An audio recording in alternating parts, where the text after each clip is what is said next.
সর্বশেষ যে ব্যক্তি জাহান্নাম থেকে মুক্তি লাভ করবে তাকে আল্লাহ পাক বলবেন, ফেরেশতাদেরকে বলবেন, ও আমার ফেরেশতারা, আমার এই বান্দাকে জান্নাত এবং জাহান্নামের মাঝখানে রেখে দাও। জান্নাত এবং জাহান্নামের মাঝখানে লোকটি যখন থাকার জায়গা পাবে, সে জান্নাতের দিকে তাকায়া দেখবে আর কাঁদতে থাকবে। আল্লাহ পাক জিজ্ঞেস করবেন, বান্দারে, যুগের পর যুগ ধরে জাহান্নামে কেঁদেছো, আমি রব্বুল আলামিন জাহান্নাম মাফ করে দিয়া জান্নাত জাহান্নামের মাঝখানে রেখে দিয়েছি, আযাব থেকে তো বেঁচে গেছো, এখন কান্দো কেন? লোকটি বলবে, রব্বুল আলামিন কান্দি এই কারণে, জাহান্নাম থেকে মাফ করেছো, তোমার শুকরিয়া আদায় করি। জান্নাত তো আমার কপালে নাই, কিসমতে নাই, কিন্তু জান্নাত আমি এখান থেকে দেখতে পাচ্ছি, জান্নাতের সুঘ্রাণ আমার নাকে আসতেছে, কপালে নাই যাওয়ার।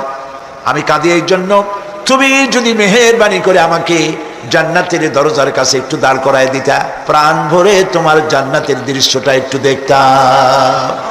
আল্লাহ পাক তার আরজি পূরণ করবেন, বলবেন যাও, ফেরেশতাদের বলবেন এর জান্নাতের দরজার কাছে দাঁড় করায় দাও।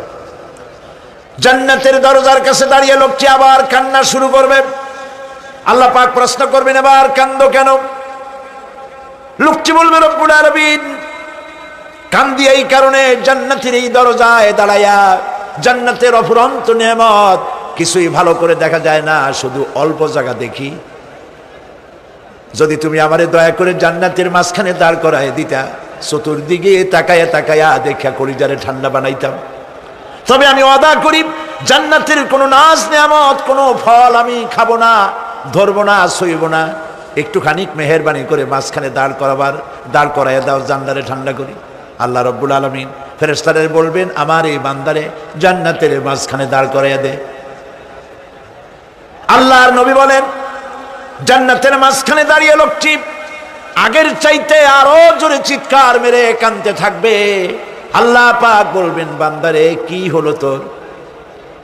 দরজার কাছে আসতে চাইছিলে, আইনা দিলাম। আবার এবার মাঝখানে আসতে চাইছো, তাও এনে দিয়েছি, আবার কান্দো কেন? লোকটি বলবে, রব্বুল আলামিন এবার কান্দি এই জন্যে, তুমি যখন দয়া করে একটিবার জান্নাতের মাঝখানে এনে আমাকে দাঁড় করায় দিয়েছো, তুমি রহমান রহিম গফুরুর রহিম, এই জান্নাত থেকে আবার আর বাইর করে দিও না। আল্লাহ রাব্বুল আলামিন বলবেন, ও আমার বান্দারে, আমার এই জান্নাত তোর খুব পছন্দ হয়েছে নাকি? লোকটি বলবে, রব্বুল আলামিন কলিজা ঠান্ডা হয়ে গেছে, ভাবতেও পারি না এই জান্নাত এত সুন্দর। আল্লাহ পাক বলবেন, বান্দারে এরকম একটি নয়, দুইটা নয়, তোর জন্য আমি 10টা জান্নাত এরকম রিজার্ভ করে রাখছি। সুবহানাল্লাহ। আল্লাহ পাককে ভয় করে পৃথিবীর সমস্ত পাপ থেকে যারা নিজেকে রক্ষা করবে, আল্লাহ তাদের জন্য এই জান্নাত রেখে দিয়েছেন। সুবহানাল্লাহ। সেই জান্নাতের রিসিপশন আপনারা আন্দাজ করতে পারবেন না, রিসিপশন কারে কয়। কি এর প্রধানমন্ত্রী আর প্রেসিডেন্ট, 4-5টা পুলিশ আর আর্মি এসে একটা ফট করে সেলুট মারলো, বাস শেষ হয়ে গেল, এরকম না। জান্নাতীদেরকে রিসিপশন দেওয়া হবে। জান্নাতীরা যখন আল্লাহর হুকুমে জান্নাতের দিকে যেতে লাগবে, আর যখন জান্নাতের কাছে চলে যাবে, আল্লাহ রাব্বুল আলামিন শোনায় দিচ্ছেন, হাত্তা ইযা জাউহা ফুতিহাত আবওয়াবুহা ওয়া ক্বালা লাহুম খাজানাতুহা সালামুন আলাইকুম তিবতুম ফাদখুলুহা খালিদিন। সুবহানাল্লাহ। জান্নাতীরা যখন জান্নাতে প্রবেশ করার দরজার মুখোমুখি হবে, দ্বার রক্ষীগণ তখন বলবে, সালামুন আলাইকুম, আল্লাহর শান্তি তোমাদের উপরে বর্ষিত হোক। সুবহানাল্লাহ। দুনিয়ার টাটকা টাটকা সুখগুলি 2 পা দিয়ে ঠেলে দিয়েছো, টাটকা সুখগুলি গ্রহণ করো নাই, হারাম খাও নাই, আল্লাহর দ্বীন কায়েমের জন্য রক্ত দিয়েছো, জীবন দিয়েছো, কষ্ট করেছো, আল্লাহকে ভয় করেছো। আমাদের সালাম গ্রহণ করো, জান্নাতের মধ্যে ঢুকে যাও চিরকালের জন্য। সুবহানাল্লাহ। আর বাইরে হওয়া লাগবে না, চিরকাল এই জান্নাতের মধ্যে তোমরা বসবাস করতে পারবে, আল্লাহ রাব্বুল আলামিনের ফেরেশতারা বলে দিবেন।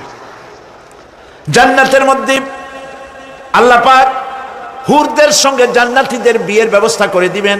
কোরআনে কারিমে আল্লাহ পাক বলেন, মুত্তাকিইনা আলা সুরুরিম মাসফুফাতিন ওয়া যাওয়াজনাহুম বিহুরিন ঈন। সামনাসামনি ভাবে সাজানো সারি সারি আসন সমূহের উপর তারা ঠেস লাগায় বসে থাকবে, আর আল্লাহ রাব্বুল আলামিন হুরদের সাথে জান্নাতীদের বিয়ের ব্যবস্থা করে দিবেন। যেসব হুরের সঙ্গে বিয়ে হবে তাদের আল্লাহ পাক বিবরণ দিচ্ছেন কি রকম হবে তারা। লাম ইয়াতমিসহুন্না ইনসুন ওয়ালা জান, এর পূর্বে জিন এবং ইনসান এদেরকে কেউ স্পর্শ করে নাই। কি রকম তারা? কাআন্নাহুন্নাল ইয়াকুতু ওয়াল মারজান, যেমন ঝিনুকের ভিতরে মণিমুক্তা থাকে এইভাবে আল্লাহ পাক তাদেরকে পবিত্র করে রেখে দিয়েছেন। আমার প্রিয় ভাইরা, আল্লাহ রাব্বুল আলামিন কোরআনে কারীমের ভিতরে বলেছেন ফাবিআইয়ি আলা'i রাব্বিকুমা তুকাযযিবান। জান্নাত দান করে আল্লাহ পাক এবার জান্নাতীদেরকে সম্বোধন করে বলবেন, ইয়া ইবাদি লা খাউফুন আলাইকুমুল ইয়াওমা ওয়ালা আনতুম তাহজানুন। হে আমার বান্দারা, লা খাউফুন আলাইকুমুল ইয়াওম, আজ আর কোনো ভয় নাই। সুবহানাল্লাহ, সুবহানাল্লাহ। আজ আর কোনো ভয় নাই, কোনো চিন্তাও নাই, আরামে এই জান্নাতের মধ্যে বসবাস করো। এরপরে আল্লাহ পাক জিজ্ঞেস করবেন, ও আমার জান্নাতীরা, আমি যেসব ওয়াদা করছিলাম আমার ওয়াদা মোতাবেক সমস্ত নিয়ামত পেয়েছো? তারা বলবে হ্যাঁ পেয়েছি, সব নিয়ামত আপনার ওয়াদা মোতাবেক সব পেয়েছি। আল্লাহ রাব্বুল আলামিন বলবেন সব পাও নাই, ওয়ালাদাইনা মাজিদ, আমার কাছে আরো বেশি আছে। সুবহানাল্লাহ, আমার কাছে আরো বেশি আছে। জান্নাতীরা বুঝবে না সে আরো বেশিটা কি, এর থেকে আর বেশি কি। প্রিয় ভাই সব, নবী করিম সাল্লাল্লাহু আলাইহি সাল্লাম বলেছেন জান্নাতের সুখ আর শান্তি কোন চোখ নাই যা দেখেছে, যা কোন অন্তঃকরণ নাই যা কল্পনা করতে পেরেছে। এই জান্নাত মুত্তাকিদের জন্য আল্লাহ রাখছেন। সুবহানাল্লাহ। জান্নাতীরা ভাবতেও পারবে না সেই নিয়ামতগুলি কি। প্রিয় ভাই সব, সেই মুহূর্তে আল্লাহর নবী মুহাম্মদ রাসূলুল্লাহ সাল্লাল্লাহু আলাইহি ওয়াসাল্লাম বলবেন, রব্বুল আলামিন আমার উম্মতেরা জান্নাতীরা বুঝতে পারে নাই আপনার কাছে কি নিয়ামত আরো বেশি আছে।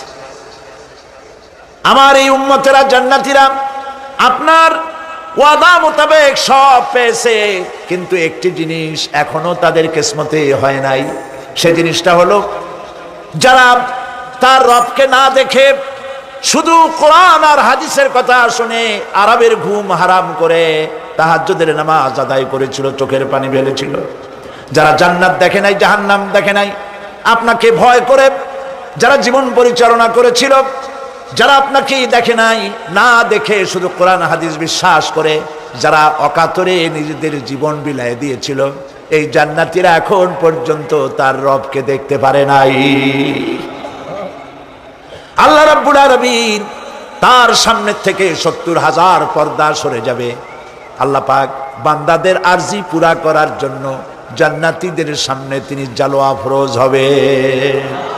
কোরআন শরীফের ভিতরে আল্লাহ পাক বলেন জান্নাতীরা তারা আল্লাহর দিকে, জান্নাতীরা তার রবের দিকে তাকিয়ে থাকবে, আর রব তার বান্দাদের দিকে তাকায়া থাকবে।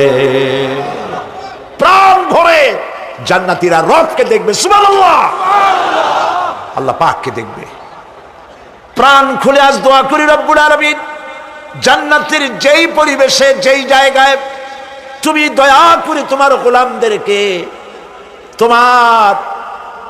তুমি নিজেই দর্শন দিবে, দেখা দিবে। মনিব গো, ও আমাদের রব, আজ এই বিশাল জনসমুদ্র নিয়ে তোমার দরবারে আবেগ ভরা কণ্ঠে বলি, যেই অনুষ্ঠানটি তুমি এমন মুবারক অনুষ্ঠান করবে যেখানে তুমি জান্নাতীদেরকে দেখা দিবে, ওই জান্নাতের কোনো একটি, ওই অনুষ্ঠানের কোনো একটি কোনায় কানায় আমাদেরকেও দাঁড় করাইয়া দেখার তৌফিক। প্রিয় ভাই সব, আল্লাহ রাব্বুল আলামিন মানুষের সামনে এত সব নিয়ামত রেখেছেন, এই জান্নাত দান করবেন। এরপরে আল্লাহ রাব্বুল আলামিন কোরআনে কারীমের মধ্যে বলেছেন, রব্বিস সামাওয়াতি ওয়াল আরদি ওয়া মা বাইনাহুমার রাহমানি লা ইয়ামলিকুনা মিনহু খিতাবা। এসব পুরস্কার রয়েছে তোমাদের সেই রবের পক্ষ থেকে যিনি আকাশ আর জমিনের মালিক। সুবহানাল্লাহ বলবেন না? যার সামনে কথা বলার ক্ষমতা কারো হবে না। এটি একটি মারাত্মক কথা। কিয়ামতের দিন আল্লাহর দরবারে কেউ কথা বলতে পারবে না আল্লাহর নির্দেশ ছাড়া। একটি আকীদা পরিষ্কার করে নিয়ে যান আপনাদের। সে আকীদাটা এভাবে পরিষ্কার করুন, কোন পীর সাহেব, কোন খাজা বাবা, কোন মাওলানা, কোন মুহাদ্দিস, কোন বুজুর্গ আপনাকে সুপারিশ করতে পারবে না যদি না আল্লাহ পাক তাকে কথা বলার তৌফিক না দেন। মনে থাকবে এটা। আয়াতুল কুরসির ভিতরে আমরা পড়ি, মান যাল্লাযী ইয়াশফাউ ইনদাহু ইল্লা বিইযনিহি। আল্লাহ পাক বলেছেন কিয়ামতের দিন আল্লাহর দরবারে কার সাহস আছে কথা বলতে পারে? মান যাল্লাযী ইয়াশফাউ ইনদাহু ইল্লা বিইযনিহি। আল্লাহর অর্ডার ছাড়া, হুকুম ছাড়া আল্লাহর সামনে কথা বলার সেদিন কেউ থাকবে না। সুবহানাল্লাহ। কেউ কথা বলতে পারবে না। সুপারিশ করতে হবে আল্লাহ যারে বলেন তুমি করো, অমুকের জন্য করো, সেই ব্যক্তি শুধু তার জন্যই করতে পারবে, আর কেউ কথা বলতে পারবে না। সেই কঠিন হাসরের ময়দান, যেদিন শুধুমাত্র আল্লাহ পাক কথা বলবেন আর যারে বলতে বলবেন সেই কেবলমাত্র বলতে পারবে। সুপারিশ এটি আল্লাহ পাক কিয়ামতে পারমিশন দিলে বলা যাবে। হযরত ইব্রাহিম আলাইহিস সালাম, হযরত ইব্রাহিম আলাইহিস সালাম কিয়ামতের দিন তার নিজের পিতা সম্পর্কে সুপারিশ করবেন, রব্বুল আলামিন আমার আব্বার জন্য সুপারিশ করতেছি, মেহেরবানি করে জাহান্নাম থেকে তারে আপনি রক্ষা করুন। আল্লাহ রব্বুল আলামিন বলবেন, ইব্রাহিম তোমার সুপারিশ মঞ্জুর হবে না। প্রিয় ভাই সব একটু মাথা খাটান, চিন্তা করেন। উলুল আযম পয়গম্বর, জাতির পিতা। কে জাতির পিতা? চিল্লায় বলুন, কলিজা সাফ করে ফেলুন। মুসলমানদের জাতির পিতা হাফিজ আবি কেউ হতে পারে না।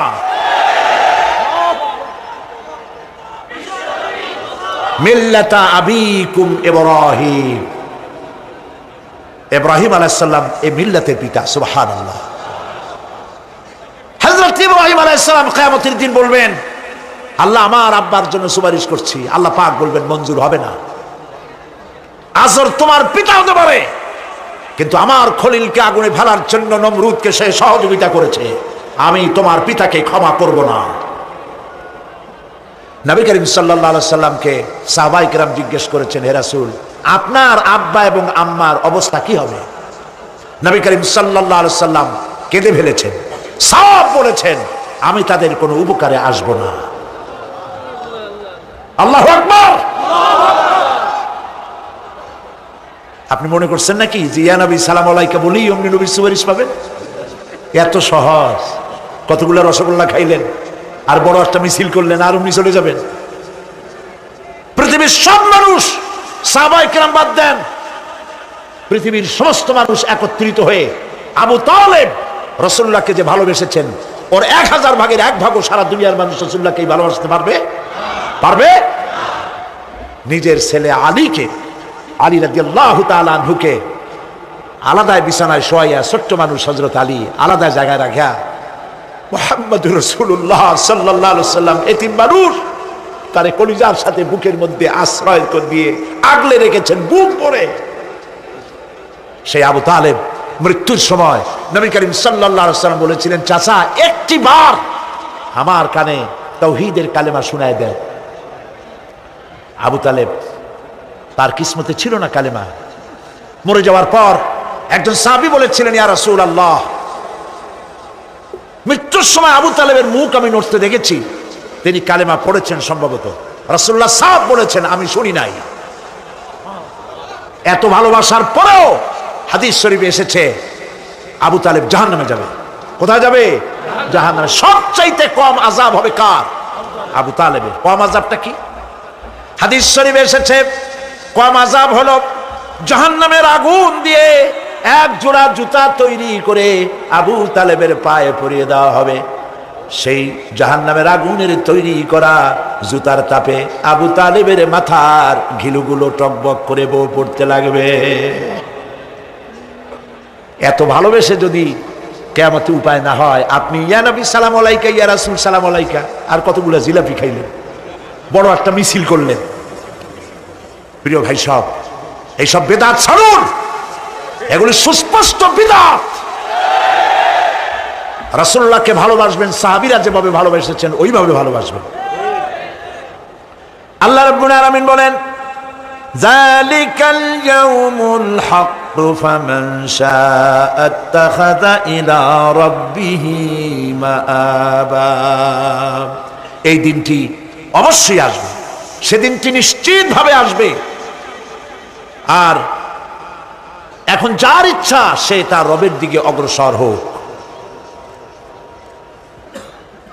ইন্না আনজারনাকুম আযাবান করিবান ইয়াওমা ইয়ানজুরুল মার'উ মা কদ্দামাত ইয়াদাহু ওয়া ইয়াকুলুল কাফিরু ইয়া লাইতানি কুনতু তুরাবা।